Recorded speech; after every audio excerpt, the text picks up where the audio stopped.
So without further ado, I don't have to tease you anymore about this guy. This is D. Marble.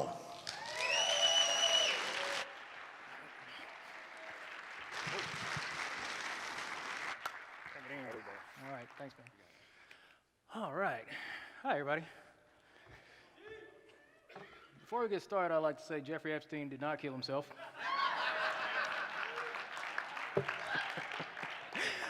All right, so gonna switch it up a little bit. Gonna try to bring some energy here. Not sure what Robbie was thinking, put me on after Rob Skiba. But if you expect me to try to be serious at this point and try to teach flat earth after that guy, anyway. But give it up for the Jedi Master Rob Skiba. Okay. So the title of my presentation is On the Level, because I consider myself to be a rather level-headed guy. So let me get started, I'll tell you. Do we have any ex-service members, current service members? I'm a former veteran myself. Anyone? All right, I'd like to thank you for your service. I did 8 years in the U.S. Army, got out in 2008. Didn't want to do another tour in Iraq. I saw some things over there. I didn't really appreciate the idea of sending young, poor people to fight against other young, poor people in a distant land for bankers. I didn't really, I wasn't digging it, you know what I mean? So got out in 2008. I had a little time between end of service and finding a job. Around that time, I was exposed to a video called Fahrenheit 9/11. That was by Michael Moore. How's it sound, folks? Okay, good. I'm wondering, it sounds a little like a little echo to me. But so I got a good look at 9/11, some things that didn't quite make sense to me. And that kind of led me down a path of figuring some things out about the world that I hadn't been exposed to yet. Anybody else get their start at 9/11? Okay, so what I'm going to do with this whole energy thing, from time to time I'm going to ask a question. And I may very well clap my hands to get your attention. Once again, this might be a yes, might be a no. So can we test that out for a minute? Okay. Does everyone here know without a doubt that they are not living on a spinning ball? Excellent. All right, let me get your attention one more time. Does everyone here understand that they did not evolve from monkeys? Fantastic. All right. So let's get on with that. So further down the line from figuring out that whole 9/11 conspiracy, I was just exposed to a few other things, the Rothschilds, the Freemasons, Jesuits, the Vatican, some other things were going on. And eventually, summer of 2015, I was watching a show on ABC. Actually, that was on Netflix, called Under the Dome. Under the Dome, that is. A little parched here. So from there, I finished those 3 seasons. Kind of weird, halfway through the 2nd season. And went onto YouTube looking for extras and typed in Under the Dome. So I see this thumbnail. It looks like Earth, except it just happens to be flat. There's a dome over it, water pouring over the edge. It was a compilation video of Mark Sargent's Flat Earth Clues. And that was my introduction to Flat Earth. So myself and my ex-girlfriend, we watched that video time after time throughout that weekend, and each time we would pause it and ask each other questions. Like within the first 5 minutes, Mark Sargent says, these are some of the more interesting points of the flat earth immediately. Did he say flat earth? So, yeah, I mean seriously, because we're taught the globe thing. We all know this stuff. We have this shorthand. It's all good. So my approach with flat earth, I consider myself a bit of a recruiter. So I keep my points rather simple, not too complicated, easy to digest, and I boil this thing down to two small points. Do we have measurable curvature, and do we have detectable spin? So that was the start of my journey. So At work one day, I had an idea. I was talking to some coworkers, and there were some guys. Had a discussion. There were 5 guys. Two of them were positive when I talk about flat Earth. 2 of them were a little negative. There was 1 guy on the fence. I was kind of focused on the guy on the fence and the 2 positive because, avoiding negative is kind of what I do. So I'm talking to this guy, and I'm saying, look, Omar, if I travel from Tacoma to Portland, and we're trying to measure curvature, if I had a level in some way or another, you wouldn't see the bubble shift at all. And I had an idea. I knew I had a flight coming up in a few days. I was going to go visit my daughter on her 10th birthday. So after work, I grab a level. I get on Facebook with my idea, because I was in a flat Earth group on Facebook. It was the first one. I was really excited about this thing. You all know the feeling being new to flat Earth. You want to go talk to everybody about it, right? Right? All right. Still with me? I forgot to clap. That was on me. It's all good. So this is my Facebook post. I'm like, hey guys, I have a daytime flight in the morning, and I'm gonna take my level onto the plane and make a video. Somebody hook me up with some of that curvature math. I'm a really technical guy. You had no idea. I plan to do a 20-minute time lapse, airspeed approximately 650. It's actually 545. We'll talk about that later. So I need to know about how many miles and how much missing curvature I should experience. And posted that to the group. They got back with me as far as the spherical trigonometry, the chart that we've all seen. So while I was doing this, I'm going back and forth. We go back and forth with people on Facebook, Twitter, Instagram all the time, and that's what I was doing on Twitter. I post about flat Earth, and I get approached by one of the more popular baller shills, Mick West, and he says, no, oceans are flat, but they look flat because they're so big, but you can measure the curve of the horizon with level. I said, you know what, Mick, that's exactly what I plan on doing with my flight from North Carolina to Seattle tomorrow. Then I called him a globe-tard and little punch emoji. I wasn't as nice as I am now in the beginning stages. It was rough, man. So that's me with my level, talking back and forth with Mick West. So what I did, it was 2017. This was April. Yeah, it was May 1st, April 30th, one of those days. Anyway, so get onto a flight, and the cruising speed was of the A321 Airbus was 515 miles per hour. The flight time, and what I did, I took my level, I took my old iPhone 4S, trusty sidekick of mine, and did a time lapse. And while I placed the level on the tray table, the bubble stayed centered through the entire flight. So I did a 23-minute, 45-second time lapse of that video recording. And the distance I traveled along the Earth's surface was 203.85 miles. Being that I recorded that entire time, at that speed, at that distance, 203 miles, that should have accounted for 5.24 miles of downward tilt of the airplane flying along the curve of the Earth. But the level showed me that the plane was actually flying through the air over a plane. They give us these things out in the open. We've all heard truth in plain sight. So I post that on my YouTube channel when I had about 27 subscribers. A guy I work with comes to me like a year later after the video had gone viral and tells me that he actually put that video on Reddit. And a lot of people were having this huge argument that I had no idea about. So I was starting to wonder why I was getting more subscribers all of a sudden. Starting to wonder why more people were approaching me on Facebook, these social media, wanting to argue with me about this stuff. I had never been in a position where I was being attacked by so many strangers. I know you have no idea about that, right?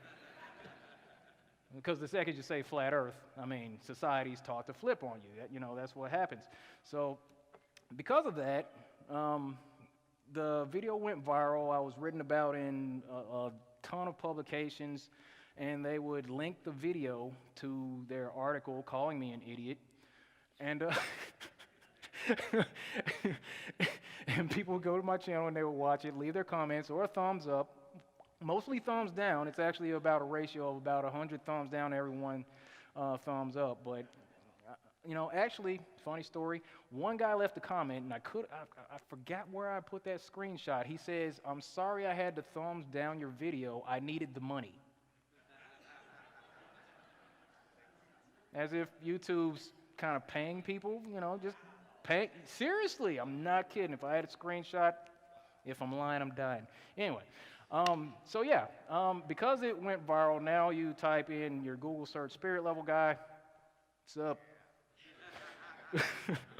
So, unintentional recognition. I'm an introvert. If anybody knows me from, growing up, I'm usually the guy sitting in the corner at the party, hanging on the wall, during the dance and all that. Getting up talking in front of people, having a whole lot of people asking me questions, not my thing, not at all. But, you live and you learn and you grow to become who you need to be to help this thing along. So I face my fears and I sweat behind the podium in order to spread the truth about our world.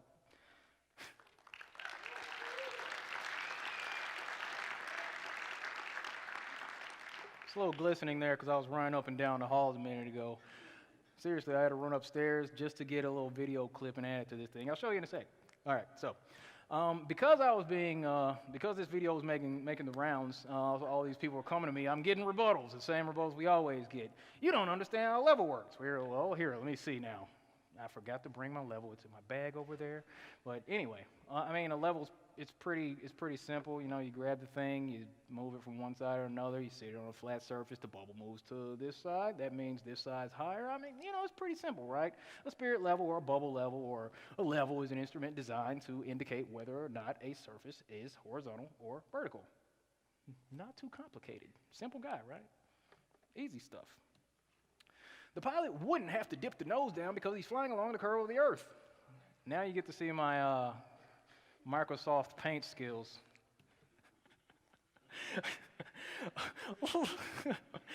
Look here. This is simple stuff. I'm like, dude, the plane flies level. That's what the bubble indicated in the thing. Look, the plane would eventually have to dip the nose down. If I'm flying over 5 miles of curvature, it's going to have to be made up at some point. It's pretty simple. If the plane's flying this way, that means the Earth is curving beneath. Duh. Okay. Why don't you just look out of the window? You're not high enough. Has anybody here ever flown on a plane and sat in the window seat? Did you look out of the window? Jeez, people. Okay, so you're not high enough. I'm like, okay. So this is me on a plane looking out of the window. And I actually posted a video the whole time with it was a flight from Little Rock to Dallas, and it was like a 45-minute flight. Time lapse of the whole thing. I'm looking out the window and I'm not seeing curvature. So anyway, but as far as that whole "you're not high enough" thing, let's hear what Mr. Neil deGrasse Tyson has to say about being high enough. It's flat. That stuff is flat.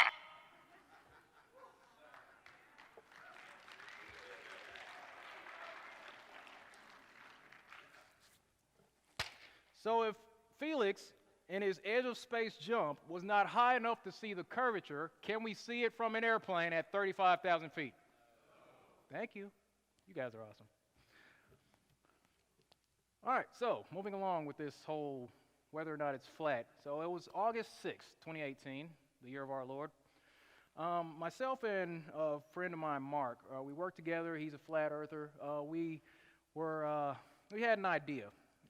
He's always excited about wanting to go out and make observations, and we had a plan. We were going to get together one weekend. That kind of fell through, so we, worked it out to where, okay, we're going to meet up at this Starbucks. We're going to have a little strategy session. I had all my stuff in my van at the time, my mobile flat earth billboard. He had a laser that had a 12.5-mile range on it.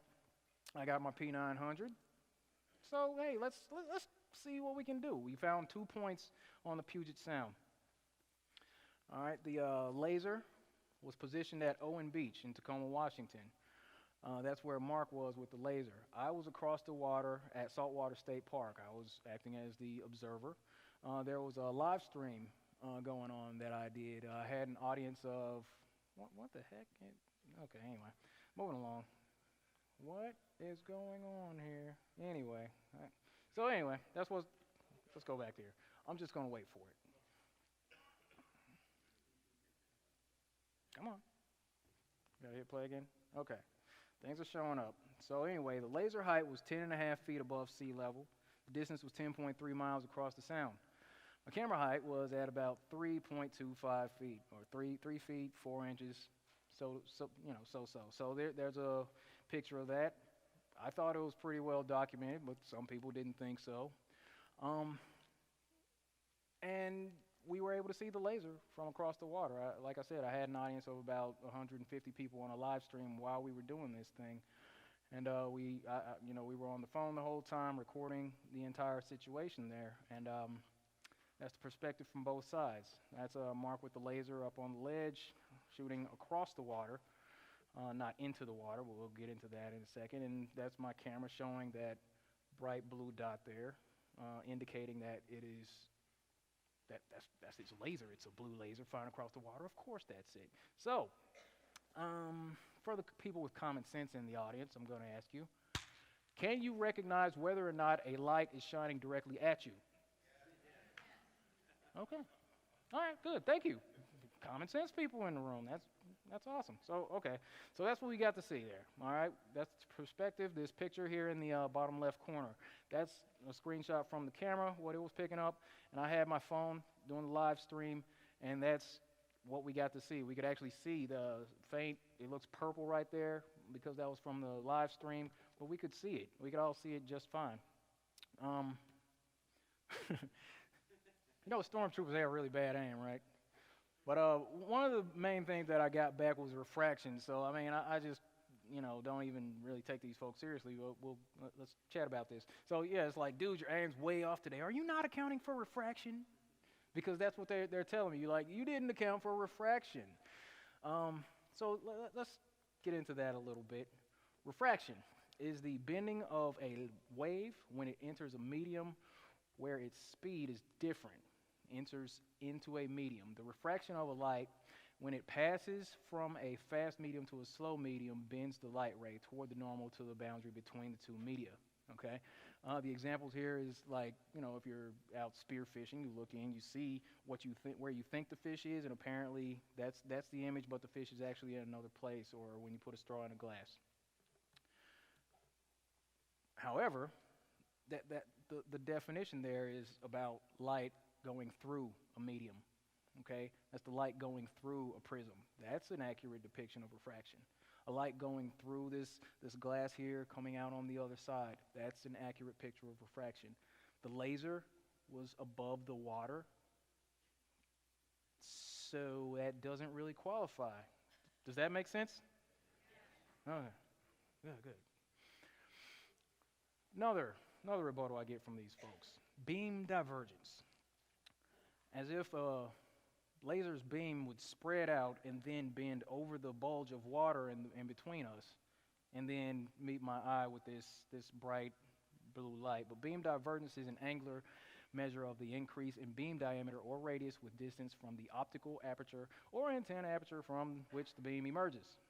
Light comes from the aperture, spreads out. Simple enough. So that's what we see here in this picture. That's from the live stream. And, with beam divergence, there's going to come a point where the beam spreads out so much that you're not going to be able to see the bottom of the diverging beam. And, let me just show you. I can show you better, I can tell you.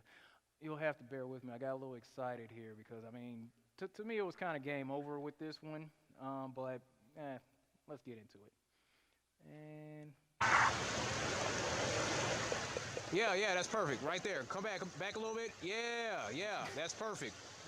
Come back just a little bit. Back to the right. All right, yeah. Right there. Yep. Right there. Yep. Oh, right there. That's perfect. That is it. Yep. You're shining it right at me. Everybody can see it. Perfect. Yeah, because I can see it in that box. I can't see the beach. I can definitely see the tree line. Yep. 10 miles away, right? Yep, 10.2, I think it is. Yep. That's 10 miles away, folks. Boom. There it is. Hey, you're shining it right at me, dude. Nice. Very nice. All right.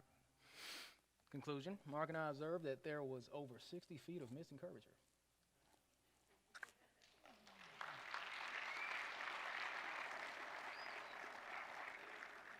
Fun fact, the Puget Sound is connected to the Pacific Ocean. The Pacific Ocean is connected to every other body of water. So if there's no curvature over that part of the ocean, it's probably not going to show up anywhere else. So, I mean, does that mean that the Earth is flat? Common sense stuff? It's pretty simple. I mean, that direct line of sight, does that make sense to you? Easy enough? We already know that we understand when the light shines directly in our face. I got two of them right now. All right, so on to this whole whether or not we have a moving Earth. Okay, so is the Earth tilted and orbiting the sun? Because that's what we're told, that the Earth is orbiting around the sun 66,000 miles per hour. The sun's dragging all the planets through the Milky Way galaxy at all these unimaginable speeds. And yet we feel absolutely no motion. But we've been trained away from our senses by the modern indoctrination system, so that's not good enough for people, a lot of people actually. So let's move on to this thing. Let's look at this Earth tilting situation. Can you tell whether or not an object is moving if you're standing still? Yes. Fantastic. Let's just do a little visual representation. I like to, what I did a lot of in 2018, I got really excited about doing time lapses. So I'd go out to the beach, out to the American lake, and I'd, record the sunset for about 4 or 5 hours. Helicopters moving through the air, right? You wouldn't be mistaken in seeing that flying through the air. Okay. One evening, I sat in a Walmart parking lot, got a full moon and a clear sky. So I decided to stay out all night, just watch the moon move across the sky. You can also see Mars just a little bit beneath that. Ever seen a full moon transit? Isn't that pretty cool? Interesting night. Very, very, very mild, really, really chill situation there. But, it's pretty obvious to those who have eyes to see. More obviousness here coming up. So if you're on the ground and you see an airplane flying over you, if you have a camera and you're following the airplane up overhead, and then you have to turn around and track it with your camera, that means that you're standing still and obviously the airplane is moving. So this is more of that, okay? We've been trained to believe that the Earth is orbiting around the sun, but if you stand still and you're just watching something fly across the sky, then that's pretty obvious to me. And here's the last one. Love a beautiful sunset, actually. All right, so moving along. Depicted by Rob Skiba, and another shout out to him. This is one of my favorite go-to representations of how the Earth works. I'm one of those folks believes in the flat Earth, closed cosmology with the dome and all that. There's different factions of flat Earth. I'm a domer. Deal with it. So, from what I can understand, this is what it is. It just makes more sense to me that, during the winter months, the sun makes a clockwise circuit around the North Pole. It goes further down below the Tropic of Capricorn. In the summertime, it crosses over the equator. It's making its circuit closer to the Tropic of Cancer. And that explains, why during the summertime, there's that whole 24-hour daylight cycle. It's pretty obvious, like I said, to anyone who has eyes to see and ears to hear. So the thing is, because I had seen that, and I had seen on YouTube other people do time lapses of the sun doing the same thing. Like someone got multiple days of time lapse in Greenland, somewhere close to the North Pole, and you could see the sun tracking through the sky, and it looked like it was going up and down and up and down, and they just followed the sun around the sky. It never set. It looked like they did that at around summer solstice. So I decided to go out to Alaska last June and make an observation myself. We went to 2 places. I'm only going to show you one of those. This is from the second day. My buddy Chris and I were out in Alaska. We went down to Tok, Alaska. We found this nice little rest stop, and there was nobody around for miles. It was awesome. So what you see here, this little orange pole in the bottom corner, that's going to be the start point. We'll just track the video around. I'm just going to show you the horizon, where we're at, and we're just going to follow the sun. Because obviously, if you take your camera, and I mean, obviously what I did, I took the camera, I spun it around, and brought it back to the same spot. It's obvious stuff. And at that point, actually, before it went down below the hill, the sun was actually over Africa at that point. It was awesome. Then it comes back around, right back to the pole.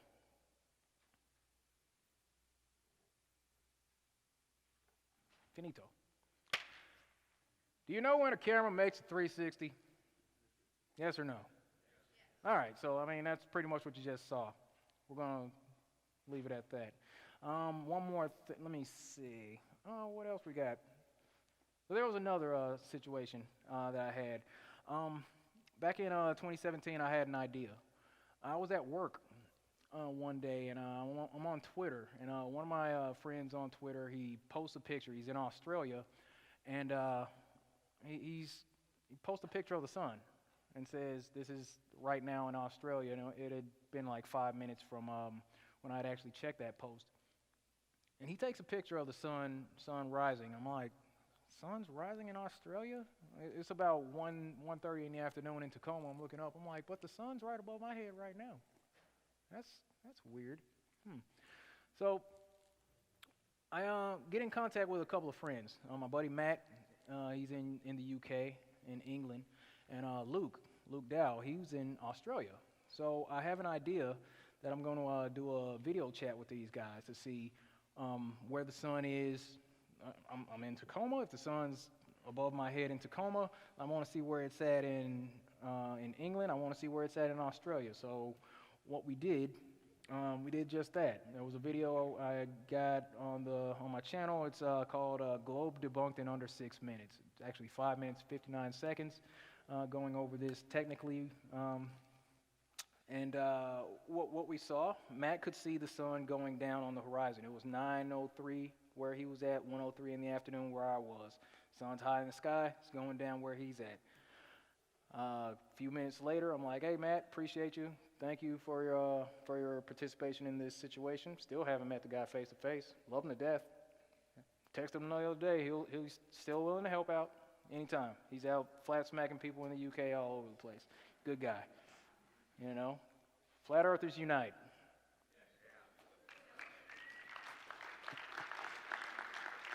We're all a team, you know. We all bring something to the table, and we all have a voice, and we can all contribute to this whole situation. So, you know, that's what this is all about. So, a little help from my friends here. I call my buddy Matt. He helps me out. He shows me video. I'm recording.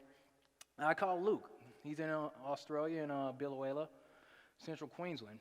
And he's showing me that the sun's coming up where he's at. And he had the moon above him. Isn't that cool? It's weird. So, sun's over my head there. It's going down in the UK. It's coming up in Australia. I'm like, wow. And Luke wasn't even upside down. So you know, look, very more simple graphics for him. Like, all three of us have eyes on the sun. Awesome.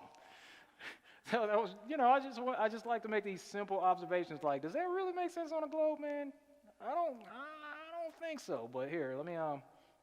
There was another video that I did while I was in Alaska with Chris, and I actually did a Facebook video. Let me show you. I got in touch with Matt and my buddy Sammy, so let me, maybe we'll have some fun here. All right, Matt, can you show everybody the sun, please? think it's basically just, you see over there, can you see it? Yeah. As in, like, basically, it's just below the horizon. The sky's bright over there, dark there. So it's literally just behind them houses. You can see it if you're like a bit taller. It's over there. That's awesome. All right, so yeah, as we discussed, I'd like to hop on. Hey, how you going, bro? Hey, we got Sammy. That's good. Sammy's in Oh, Sydney. man, I'm sitting on the bus in Sydney, but I can show you. Awesome. There you go. Ladies and gentlemen, Sammy's showing us the sun in Australia, and I'm showing you the same sun here in Alaska, right overhead. And we had We'll just have to seen the go over sun and in take a England. look, see if that actually makes sense, because I'm looking straight up, and they'll tell you that it's because the globe is tilted a certain way because of this time of year. That is It's bull crap. That's exactly right. It's impossible, isn't it? Hang on. Yeah, look, there we go. Is that better? Yeah, there you go. That's more like Australia. You're a nut, man. Upside down. Yeah.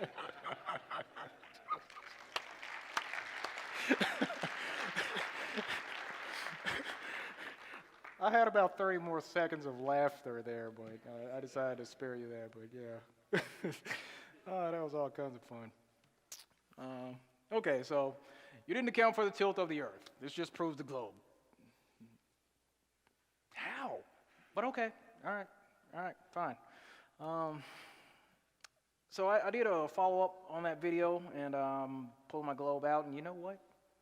I actually wasn't accounting for the tilt of the Earth because, well, it just didn't occur to me at that point. But let's talk more about this whole tilting because there's more than one way to skin a cat, my pops used to say. So here's what we have. This is the annual mean temperature. We already know. We all know that it's about 85 degrees near the equator. It's nice, warm, tropical temperatures. We all know that. Towards the North and South Pole, it's a lot colder. Colder in the south than it is in the north. I believe that's because the sun's not spending as much time circling toward the outer ring, but, you know, people beg to differ. It's all good. So, about this tilting Earth, 23.4 degrees and all that. On the inverse of 90 degrees, that's 66.6, giving you an indication of who comes up with this spinning ball garbage. But, moving along. So, the sun's rays are hitting the Earth from 93 million miles away. Now, what we're told is that the sun is 93 million miles away. This radiant energy flow is hitting the Earth, and because it's constantly hitting around the equator, that it's going to keep that temperature a little higher than north or south of the equator. If these radiant, or if this radiation from the sun is coming from 93 million miles away, would there be such a significant change in temperature just a few thousand miles north or south of the equator? Absolutely not. Now, that data from the annual mean temperature was applied to a flat Earth. I love the flat earthers on the internet, man. I mean, they come up with such cool stuff. So you put that data and you attach that to a flat Earth. Now, back to this chart that Rob Skeeble put together. Doesn't that make sense? I find that to be a little more, that makes a little more sense to me, actually. I mean, I did go out of my way to record that the sun's making a 360-degree circuit around the North Pole. And if that's the data, I mean, it makes more sense that the sun's circling around there, also providing light and heat for the equator. That just makes more sense. How about you? Thanks, guys. Now let's get into a few reasons why I don't trust NASA. Let's have some fun here. All right, the Van Allen radiation belts. So, this is Dr. Kelly Smith, one of the NASA engineers. In an interview, he says, before we can send astronauts into space on Orion, we have to test all of its systems, and there's only one way to know that we got it right: fly it into space. As we get further away from the Earth, we will pass through the Van Allen radiation belts, an area of dangerous radiation. Radiation like this could harm the guidance systems, onboard computers, and other electronics on arrival. Naturally, you have to pass through this danger zone twice, once up and once back. Before we can. Context clues. But Orion has protection. Shielding will be put to the test as the vehicle cuts through the waves of radiation. Sensors aboard will record radiation levels for scientists to study. We must solve these challenges before we send people through this region of space. Didn't we go to the moon back in '69? Okay. I mean, come on. Okay, so if somebody tells you that something needs to be done before you can actually go to a place, doesn't that kind of mean that they didn't go? Oh, simple stuff, yeah. So anyway, that's one reason. I mean, he basically said, yeah, we haven't gone to the moon yet because, we would have had to go through this dangerous area of radiation. I'd go to the moon in a nanosecond. The problem is we don't have the technology to do that anymore. We used to, but we destroyed that technology, and it's a painful process to build it back again. But going to Mars should be one of the next series of steps that humans do. The first step should be going back to the moon for a number of technical reasons and exploration reasons, and then after that, Mars, maybe high orbit in Venus atmosphere, maybe going to Europa. There's all kinds of targets to go to, places of interest in our solar system. The only limit to human future is in our own imaginations.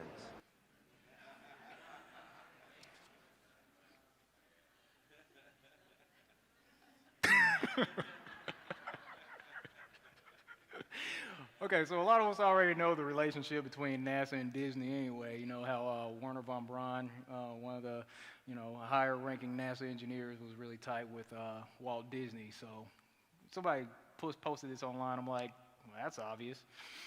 It goes right with what he said. But let's go back to that whole, it's really painful process to build that technology back.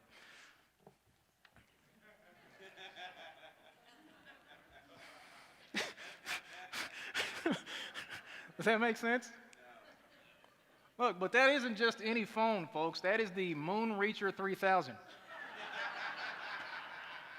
Nixon called the moon on that thing, people.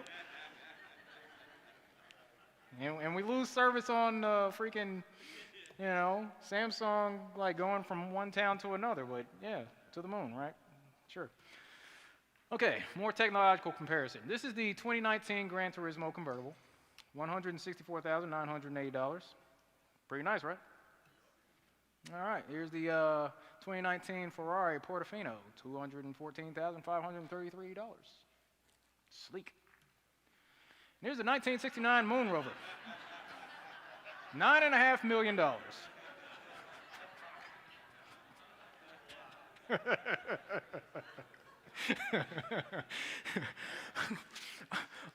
I'm wondering what technology they can't rebuild at this point. Okay, so cost overruns, however, led to a final cost of $38 million, which was about the same as NASA's original estimate. 4 lunar rovers were built, okay? It was one for each Apollo missions, 15, 16, 17, and one to be used for spare parts, okay?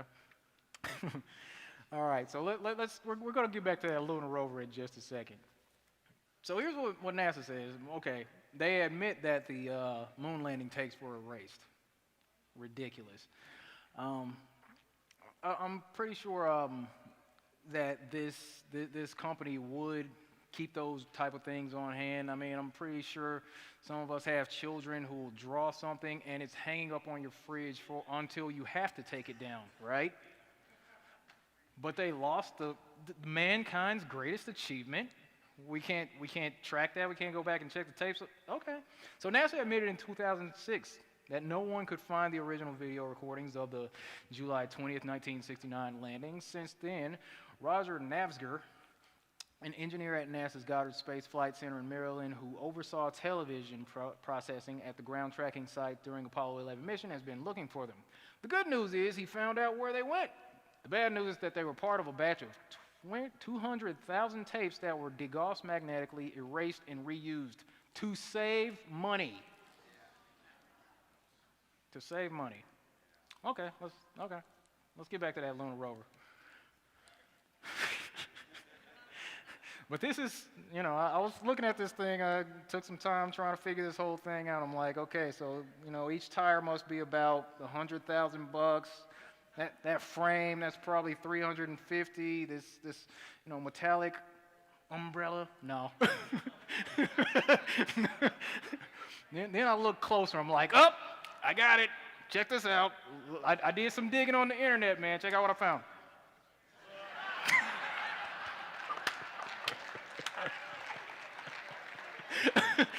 It's got to be the chairs, man. I mean,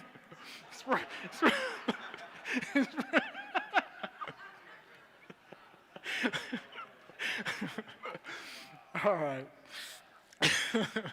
Okay. So I go on to NASA.gov, and this is an actual image that they have. Astronaut Nick Hague soaks up views of the Earth.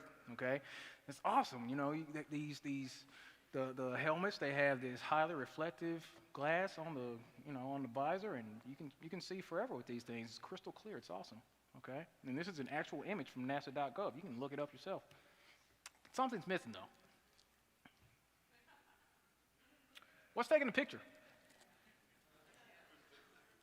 Right? There's a mirror. I mean, we see the Earth here. We see parts of the ISS. Where's the camera? I'm just saying, I'm not trusting it at all. These are reasons why I don't trust NASA. You can find your own. There's a lot of them laying around out there. Another reason.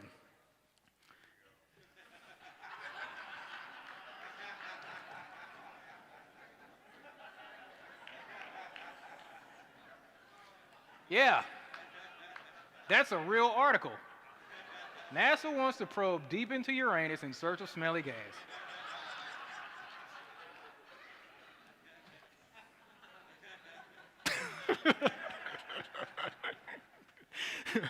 You'd think that Beavis and Butthead writes this stuff, I'm serious, but, you know, probe Uranus for smelly gas, that's classic.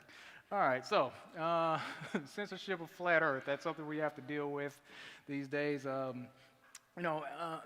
Flat Earth, it's going crazy on the internet to a point to where, they just can't control it. We're growing exponentially on YouTube. There's people talking about this stuff always on social media. There's people out in the streets, talking about this stuff. The mainstream is actually having to take it seriously. And if you're from the media and you're going to go back and try to make these people look crazy, shame on you. Don't do it. Don't do it. These are good people. All right, so real quick. Violates our policy. In terms of conspiracy theory content generally, our goal is to promote authoritative content to our users. So we have two principles that guide the way here. That's the first one, is we want to provide users with authoritative, trustworthy information. I'm sorry to cut you off. I only have a minute and a half, and I don't really need to hear what you're trying to provide. I want to know how you're dealing with all these conspiracy theorists on your platform. So the first way is by demoting low-quality content and promoting more authoritative content, and the second is by providing more transparency for users. So we're introducing boxes that provide factual information at the top of results that have shown themselves to turn up a lot of information that is counterfactual, such as searching for the Earth is flat on YouTube, where you see a lot of Your response is to put a box saying, nope, the Earth is not flat. Correct. Okay, I have a question, Ms. Why would she use that as an example? Like, what we do? We just don't believe that we live on a spinning ball because there's no curvature and there's no detectable spin. It's not such a big deal, but we have opposition. And that's an example of one of those little boxes that they put at the bottom of these things. From YouTube's official blog earlier this year, we'll begin reducing recommendations of borderline content and content that could misinform users in harmful ways. Harmful.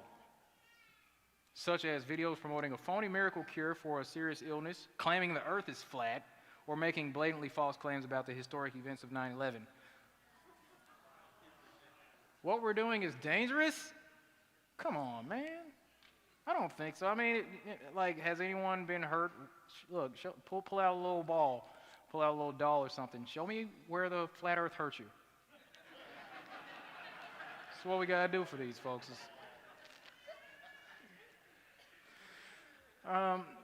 On YouTube, they tweak their algorithms to where if you type in flat earth in the search, that we get all kinds of so-called debunking videos. We got this clown that showed up last year.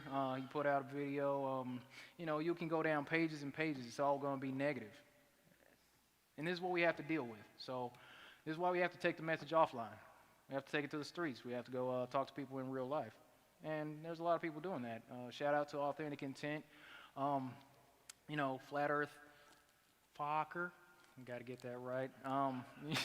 You know, people, look, also a massive shout out to the folks in Europe, the Globelite Tour, Roxanne, Dave Murphy, that crew. I'm telling you, they went to 50 countries. They're all over the place. Awesome stuff going on out there.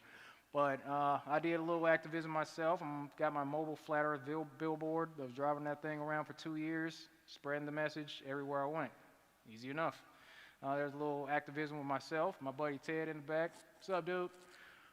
But yeah, we're just out at the beach.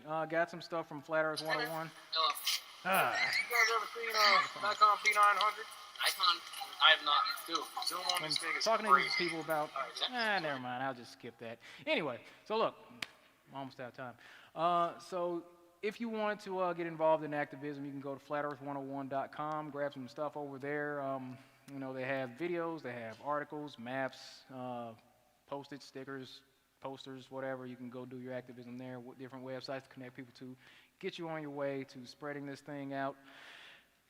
Can't get into that. I'm out of time. Like to thank everybody for coming out. As always, be good to each other, take care of yourself, and stay flat.